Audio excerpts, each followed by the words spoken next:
పెదానం బాగా జరిగిందా మాయా? అంతా నీ దయాళుడు. అది చెప్పడానికైనా పిలిపించావు? అవును, నువ్వు పెదానం పెట్టించింది అమ్మాయి పెళ్లికా సావుకా? అవును, జగన్నాథాన్ని. 10 మంది ముందు మాయ నాటకాలాడి ఈ పెదానం జరిపించుకోగానే పెళ్లి అయిపోయింది అనుకుంటున్నావా? గ్రామ కట్టుబాటు ప్రకారం అంతేగా మరి. కట్టుబాట్లు కట్టేది ఇప్పేది నేను, ఈ గ్రామ పెద్దనే. ఈ పెద్దరికాన్ని నిలబెట్టుకోవాలి అంటే అప్పుడప్పుడు పెద్ద మనిషిగా ప్రవర్తించక తప్పదలుడు. నీలాంటి దగుల్బాజీలతో పెద్ద మనిషిగా ఉండాల్సిన అవసరం నాకు లేదు. నేననేది అదే అల్లుడు. డబ్బు గడ్డి తినే నీలాంటి దగుల్బాజీతో నేను మాత్రం దగుల్బాజీగా ఎందుకు ఉండకూడదు అని. చక్రవర్తి? అవును, చక్రవర్తిని. నీ జగన్నాథ రథ చక్రాలకు చక్రం అడ్డు వేసి ఆపిన చక్రవర్తి. నీ చక్రం నన్ను ఎంతసేపు నిలుపుతుందో నేను చూస్తానయ్యా.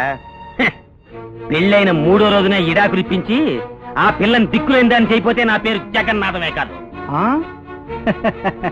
అంత దిక్కులేని దాన్ని చేయడానికి మీ తమ్ముడు జగన్నాథము కాదు, ఈ చక్రవర్తి చేతకాని వాడు కాదు. మా తమ్ముడు నేను గీసిన గీటు దాటని నీకు తెలీదు. నువ్వు గీయక ముందే దాటాడన్న విషయం నీకు తెలీదు. మోహన్తో సంప్రదించిన తర్వాతే ఈ పెళ్లి ఏర్పాట్లన్నీ చేశానంటే నమ్ముతావా నువ్వు? క్షమించాలి. వాడు నోరు విప్పి ఏనాడు నిన్ను ఏదీ అడిగింది లేదు. తమ్ముడుకు నువ్వు తప్ప ఎవరున్నారయ్యా? ఈ ఒక్కసారికి వాడిష్ట ప్రకారమే ఈ పెళ్లి జరిపించు. అవునన్నయ్య, సుభాషిణి అంటే నాకు ప్రాణం. తనని పెళ్లి చేసుకోలేకపోతే జీవితంలో నేను అసలు పెళ్లే చేసుకోను. నా ఈ ఒక్క కోరికని కాదనకన్నయ్య. నీ కోరికలు నీకు, అమ్మ కోరికలు అమ్మకే. నాకంటూ ఏ కోరికలు ఉండవాయికా? చెప్పలుడు, నీకు ఏం కోరికలు ఉన్నాయో నిరభ్యంతరంగా చెప్పు, నేను తీరుస్తాను. నాకు తెలుసు నువ్వు తీరుస్తావని. తీరుస్తాను. సుభాషినికి తండ్రి స్థానంలో జరపవలసిన ఏ ముద్దు ముచ్చట్లకి కొరత రాదు, రానివ్వను. నీకు కావాల్సింది 50,000 కట్నమేగా, ఇస్తాను. కాదు, 50,000 కాదు, 2 లక్షలు. 2 లక్షలా? అక్షరాల 2 లక్షలు. ఆగితే ఇంకో 1 లక్ష, ఆలోచిస్తే మరో 1 లక్ష. చూస్తానంటే 1 లక్ష మీద 1 లక్ష పెరిగిపోద్ది మీటరు. ఏం తెల్లమొగం వేశావు? నీ తాహతేంటో నాకు తెలుసు కాబట్టి 2 లక్షలతోనే సరిపెట్టుకుంటానులే. ఊళ్ళో వాళ్ళందరి చేత ఒత్తిడి చేయించి దమ్మిడి కట్నం ఇవ్వకుండా నువ్వు ఈ పెళ్లి జరిపించుకోగలవు. నీకు ఆ కెపాసిటీ ఉంది, నాకు తెలుసు. కానీ ఆ తర్వాత ఆ అమ్మాయి ఈ ఇంటికి వచ్చి సుఖపడాలనే ఆశ నీకుంటే కట్నం 2 లక్షలు కచ్చి తీరాలి.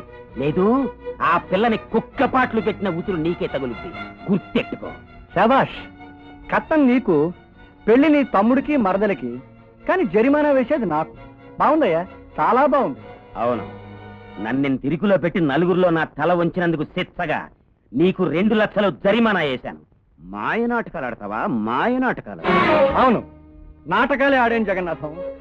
నీలాంటి వాడు మాటలతో మర్యాదగా మారడం నాకు తెలుసు. కన్నతల్లి కోరికకి కట్టంతో ఖరీదు కట్టే మనిషి అని నాకు తెలుసు. కట్టం డబ్బు ఇచ్చుకోలేక మేనమామ చచ్చిపోతే కనీసం జాలిపడే మనసు లేదని నాకు తెలుసు. ఇంత జరిగాక ఆ పిల్లలిద్దరినీ ఏకం చేయాలనే మంచితనం నీకు లేదని నాకు తెలుసు. ఎవరో ముక్కు మొహం తెలియని పెద్ద మనిషి కొడుక్కి సుభాషణ ఇచ్చి పెళ్లి చేస్తానంటే నీచాతి నీచంగా ఆనందపడే కుసంస్కారం నీకుందని నాకు తెలుసు. ఇలాంటి నీతో వ్యవహారం నడపడం నీతిగానా? చిచి, నాటకం ఆడాను జగన్నాథం. కానీ చూసావా జగన్నాథం, ఇంత నాటకం ఆడి నేను బాగుకున్నదేమీ లేదు. కట్నం రేటు పెంచుకునే అవకాశం నీకు ఇచ్చాను, కానీ పెళ్లి ఆపే అవకాశం ఎంత మాత్రం నీ చేతుల్లో లేకుండా నేను జాగ్రత్త పడ్డాను. ఏమిటి, ఆ బిడ్డ సుఖం ఖరీదు 2 లక్షల? సుభాషినికి పెళ్లి చేసే నా బాధ్యత ఖరీదు చాలా విలువైంది జగన్నాథం. అది నీకు తెలియదు. పెళ్లి తేదీ పొడిగించడానికి వీల్లేదు. ఎంత మాత్రం వీల్లేదు. ఇంకా 3 నెలలే గడువు ఉంది, గుర్తెట్టుకో. మే 15వ తేదీ పెళ్లి, అది నువ్వు గుర్తుంచుకో.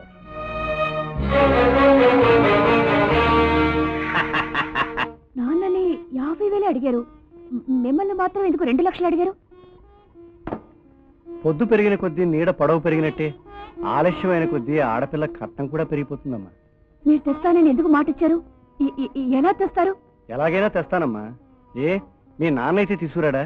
ఎల్లకాలం నేను ఇలాగే వదిలేస్తాడా అమ్మా? నాన్నే ఉంటే మీకు ఈ బాధ తప్పేది కదా. మిమ్మల్ని కష్టపెట్టి మా నాన్న ఉసురు పోసుకొని ఆ డబ్బు కాజేసిన ఆ పాపిష్ట వాడెవడో గాని సుఖంగా ఉంటాడా? పురుగులు పడి చచ్చిపోడు.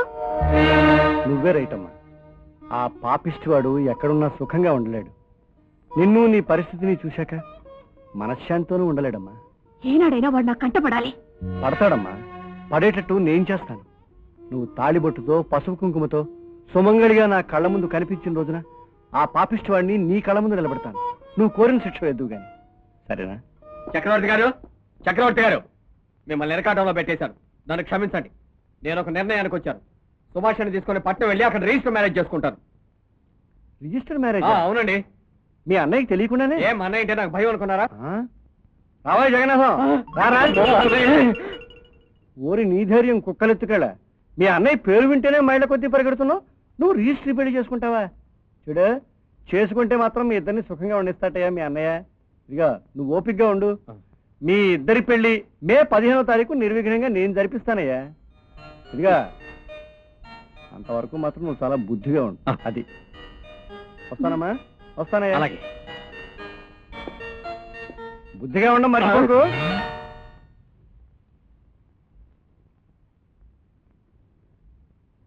ఏ ఊరు వెళ్ళారండి? ఇన్నాళ్ళు రొటేషన్ పనిలేనా? రొటేషన్? లక్ష్మి, నేను గొప్ప సమర్థుని అనుకున్నాను ఇంతకాలం. అక్కడిదిక్కడా ఇక్కడిదక్కడా తిప్పడంలో నాకు తిరుగులేదనుకున్నాను. కానీ ఎక్కడిదెక్కడికో తిప్పేసే గొప్ప రొటేషన్ చక్రవర్తి ఆ పైన ఉన్నాడని ఇప్పుడే తెలుసుకున్నాను. తెలుసుకుంటారు. నేను ఎప్పుడనగా మీతో మొరబెట్టుకున్నానండి, అమ్మాయి పెళ్లి కాగానే శ్రీనివాసుడు కళ్యాణం జరిపించాలని. బాగుంది. ఒకరికి పెళ్లి జరిగితే దానికి వడ్డీగా మరో పెళ్లి జరిపిస్తానని మొక్కుకున్నాం, అంతే కదా? నేను కూడా అదే ఏర్పాట్లో ఉన్నాను లక్ష్మి. స్నానం నీడిపెట్టు.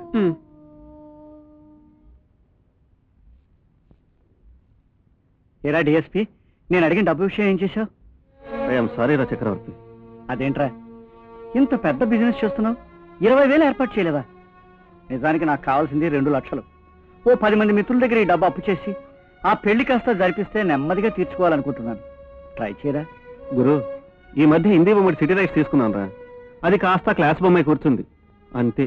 ఈ ఇల్లే అమ్మేసే పరిస్థితికి వచ్చాను. ఏమనుకోవద్దురా. ఏంటి చక్రవర్తి గారు, డబ్బు విషయం ఏదో మాట్లాడాలని ఫోన్ చేశారు కదండి? అవునండి, మా స్నేహితుడు కూతురు పెళ్లి చేసే బాధ్యత నా మీద పడింది. మీరు ఎలాగైనా ఓ 20,000 సర్దుబాటు చేస్తే తొందరలోనే తీర్చేస్తాను. శుభం. అమ్మాయి వయసు ఎంత అన్నారు? మీ కనకం తోడితేనండి. చిన్నపిల్లే, పెద్ద పెళ్లికేం తొందర లేదన్నమాట. చూడండి చక్రవర్తి గారు, డబ్బు కోసం ఎల్లకాలం ఇతరుల తలకాయలు రొటేషన్లో పెట్టడమే కాదండి, మన అలవాట్లు కూడా కొన్ని రొటేషన్లో పెట్టుకోవాలి. మీరు రోజుకి ఎన్నిసార్లు భోజనం చేస్తారు? 2 సార్లు అండి. ఓ పని చేయండి, అమ్మాయి పెళ్ళైనంత వరకు మీరు భోజనం చేయడం మానేయండి. అలా సేకరించిన డబ్బు ఓ 4-5 సంవత్సరాలు రొటేషన్లో పెట్టుకుంటూ పోతే అమ్మాయి పెళ్లి చేసేయచ్చు. మంచి సలహా చెప్పాను కదండి. నేను ఎప్పుడు అలాగే చెబుతానండి. ఏమిటి లక్ష్మి, ఇల్లంతా దీపాలు వెలిగించావు? నువ్వేమన్నా కోటేశ్వరుడు పెళ్ళాలనుకున్నావా? ఆ రోజు మీరేగా బల్బులన్నీ రొటేషన్ లో పెట్టమన్నారు. ఆ రోజు అన్నాను, ఈ రోజు వద్దంటున్నాను. సర్లేండి, భోజనం వడ్డిస్తాను. భోజనమా? వద్దు లక్ష్మి, ఇవాటి నుంచి ఓ పూట భోజనం మానేస్తున్నాను. మంచినీళ్ళు తీసుకురా. అదేమిటండి? రొటేషన్, మంచినీళ్ళకి రొటేషన్ అంతే.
ఒరే చక్రవర్తి, నువ్వు నెత్తిన వేసుకున్న బాధ్యతల ఖరీదు, నువ్వు పడ్డ కష్టం ఖరీదు కన్నా చాలా ఎక్కువరా. ఎలా చేస్తావురా ఈ పెళ్లి? ఏమిటండి మీలో మీరేదో గుణుక్కుంటున్నారు? రాత్రి పగలు ఈ పనులేమిటండి? రూపాయల్ని చిల్లుగా వల్లాగా ఖర్చు చేసేవారు మణిమాణిక్యాల్లా దాచటం నేనెప్పుడూ చూడలేదు. లక్ష్మి, ఈ డబ్బుతో నేను చేసిన ఓ పెద్ద పాపాన్నే కడిగేసుకోవాలని తాపత్రయపడుతున్నాను లక్ష్మి. పాపమా? ఏమిటండి ఆ పాపం? నేను ఒకరిని హత్య చేశాను లక్ష్మి. ఏమిటి, మీరా?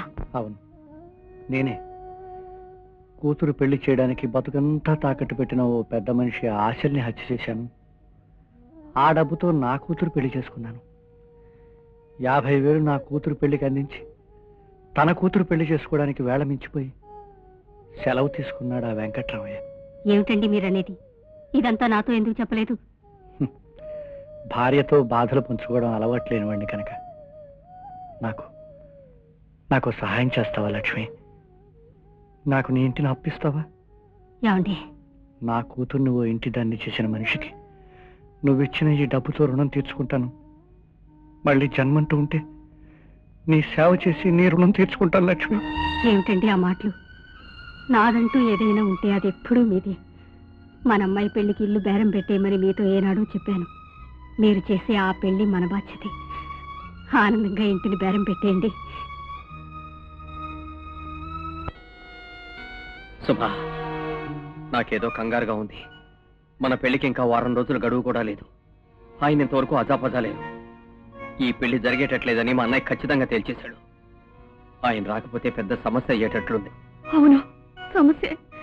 నేనేను గుయ్యో చూసుకుంటాను. అక్కడికి తీరిపోతుంది సమస్య. చచ్చా, ఏమిటా మాటలు? అధైర్యపడకు. అన్నిటికీ ఆ దేవుడున్నాడు. కష్టపడి సంపాదించింది 8,000, ఇల్లమ్మింది 1,70,000. ఇంకా కనీసం 30,000 కావాలి.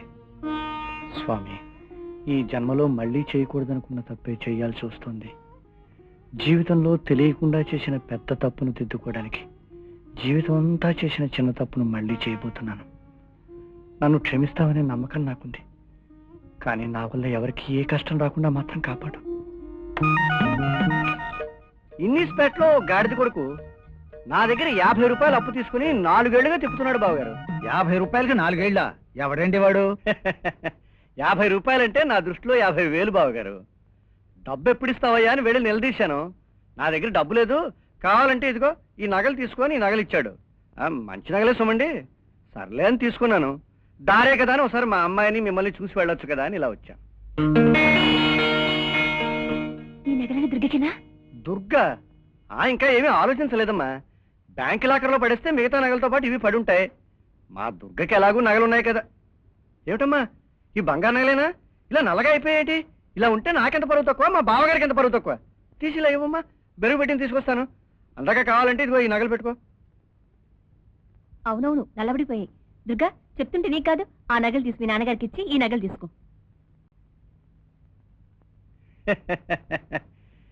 ఈ నగలన్నీ ఆ బిడ్డ కోసమే కదా బావగారు. అంతే. ఒక ప్రత్యేకమైన బాధ్యతతో వీటిని తీసుకెళ్తున్నాను అనుకోండి.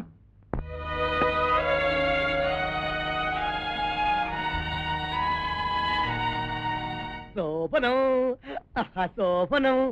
ఇవాళ శోభనం ఏమాత్రం మిస్ అవ్వకూడదు. అయ్యో, టైం అయిపోతుంది. ఇంతవరకు రాలేదేమిటి? వచ్చావా సార్? ఏదో టెలిగ్రామ్ లో ఉందే. యువత ముండ చచ్చి ఉంటుంది. రాముందు లోపల కదా. గాజులు, పేపర్. వీడి తొందర పాడుగాను.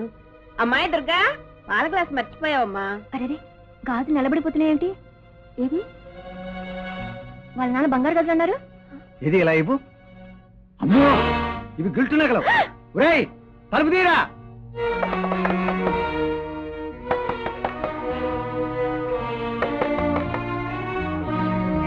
తలుపు తీరా. రేయ్, ఇంత నీచానికి పాల్పడి మీ నాన్న ఈ పెళ్లి చేసే కన్నా నిన్ను ఎనూతనే పడిస్తే సరిపోయేది. అక్క, నోరు జరకు. చూసావమ్మా ఎంత మాట అంటున్నాడు. దీన్ని చూడండి, ఇది నా సమస్య, నేను తెలుసుకుంటాను. ఇందులో మీరెవరూ జోక్యం చేసుకోవడానికి వీలేదు.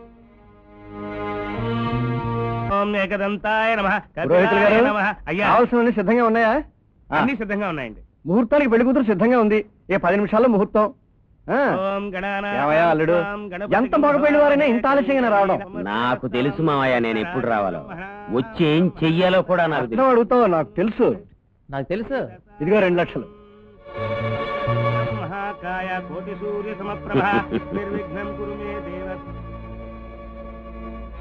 ఈ సంచి ఎవరిది అండి? అడగడానికి నువ్వెవరు? ఈ సంచి మా వెంకట్రామయ్య మావయ్యది. అవునా కాదా చెప్పు. మాట్లాడవేమయ్యా? ఆ? ఈ సంచి నువ్వు కాజేసావా లేదా? జగన్నాథం 10 మందిలో అల్లరి చేయకయ్యా. నేను ఈ సంచి కాజేయలేదు, చెత్తకుండీలో దొరికింది. నిజం చెప్తున్నాను. నాకు తెలుసు నువ్విలాంటి చెత్త కథ ఏదో చెప్తావని. అయ్యా పెద్ద మనుషులు వినండి, ఈయన గారికి చెత్త కుండీలో ఈ డబ్బులు సంచి దొరికిందంట. ఆ? అసలు కథ నేను చెప్తాను వినండి. మా మావయ్యని పలకరించే నెపంతో పట్టపగలి సంచి పట్టుకు పారిపోవటం మా గూనాబాయి కళ్ళారా చూశాడు. అడ్రస్ పట్టుకునేలోగా ఈ చక్రవర్తి గారు బిచానా ఎత్తేసి మనూరు దయచేశాడు. మా మావయ్య సావు కారణమయ్యాడు.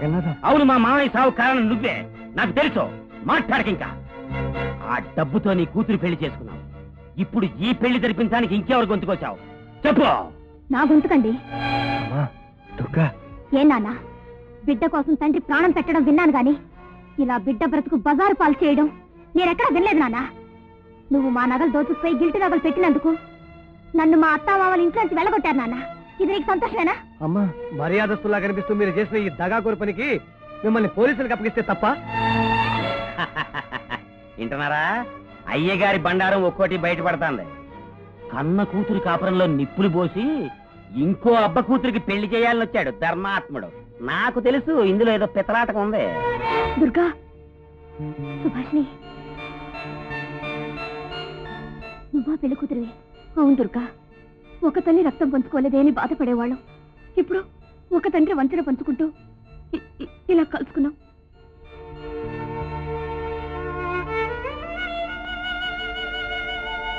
నాన్న అని పిలిచాను, నా చేతులతో అన్నం పెట్టాను. ఇలా 10 మందిలో నన్ను చంపడానికా? మా నాన్న పరువుగా పెంచాడు నన్ను. నువ్వు నన్ను పరువు తీసి చంపుతున్నావు. ఎందుకు చేసావు ఈ పని చెప్పు.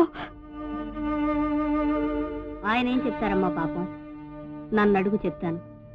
కూతుర్ని ఓ ఇంటిదాన్ని చేసి చేతులు దులిపేసుకోకుండా నీ ఒంటరి బ్రతుకు మార్గం చూపించడం కోసమే ఈ పని చేశారు. దాని నగలపోతే మళ్ళీ నగలు పెట్టగలం, కానీ మీ నాన్నగారు పోయారే, ఆయన ఎక్కడి నుంచి తేగలం? ఆ నాన్న స్థానంలో నిలబడి నీకు పెళ్లి చేయాలనుకున్నది ఈయనేనమ్మా. ఏమ్మా, ఇంత పెద్ద ఊరుంది, నువ్వు చచ్చిపోతుంటే చెయ్యొత్తునిచ్చింది ఈ ఊరు కాదమ్మా, ఈయన.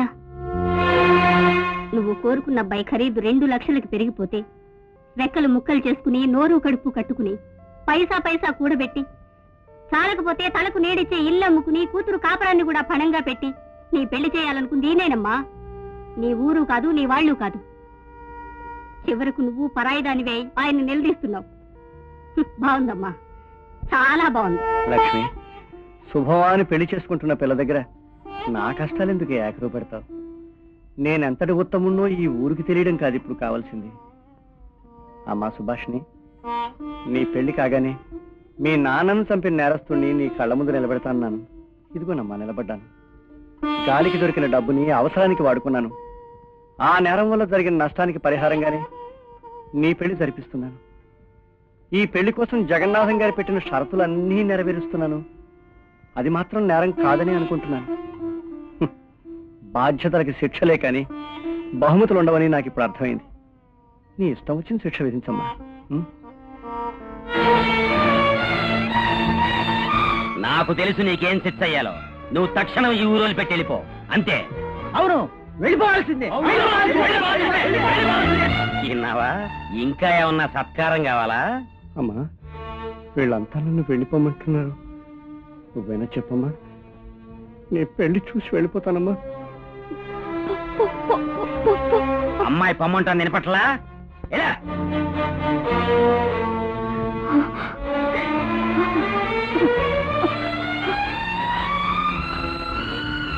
ఏరా, వాళ్ళు వెళ్ళిపోయారుగా, ఇంకా ఆలస్యం దానికి వెళ్ళి జరిపించు.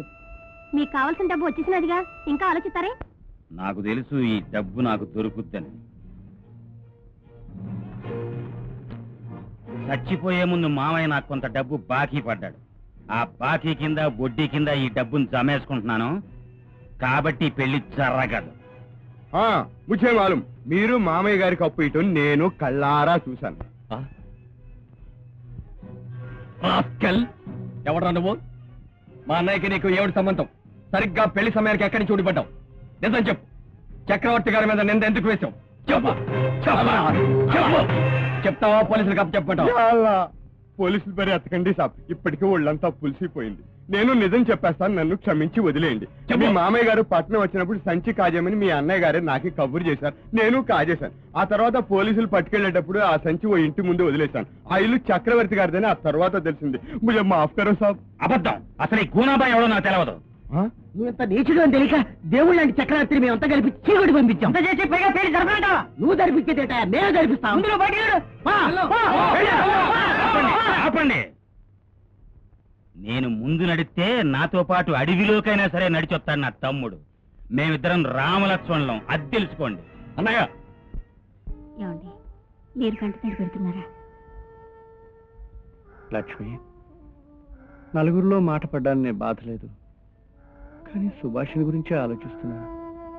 కేవలం 50,000 రూపాయల కోసం మేనమావనే పొట్టన పెట్టుకున్న మనిషి, 2 లక్షలు ఇచ్చినా నన్ను వీధిని పెట్టిన మనిషి, తీరా నేను కనుమరుగయ్యాక సుభాషినికి పెళ్లి జరిపిస్తాడా అని అన్నీ తెలిసిన నేనే చాతకాని వండయ్యాను. అమ్మాయిని ఒంటరిదాన్ని చేసి వచ్చేశాను. ఆ రాముడి పేరు నీ నోటితో బలికి అపవిత్రం చేయకు. నీలాంటి వాడిని అన్నయ్య అని పిలవడానికే సిగ్గుపడుతున్నాను. నీ అంత నీచుడికి అణిగిమణిగి ఉండవలసిన అవసరం నాకు లేదు. ఏ స్వార్థం లేకుండా, ఏ హత్య చేయకుండా, కేవలం పాపభీతి కోసం బాధ్యతలన్నీ తన నెత్తిన వేసుకున్న ఆ పుణ్యమూర్తి చక్రవర్తి గారిని మెడబెట్టి బయటికి గెంటేస్తావా? ఇప్పుడు నేను కూడా నిన్ను మెడబెట్టి బయటికి గంటకు ముందే మర్యాదగా బయటికి నడు. నేను ఈ పెళ్లి చేసుకుని తీరుతాను. ఎవడొస్తాడో నేను చూస్తాను. మర్యాదగా వెళ్తావా లేదా? 100 గొట్లం తిన్న రాబొందొక్క గాలివాన కూలిపోయిందని నేను చేసిన ఎదవ పనులకి నేనెప్పుడో ఒకప్పుడు తల వంచాల్సి వస్తుందని నాకు తెలుసు. వంచుతున్నాను.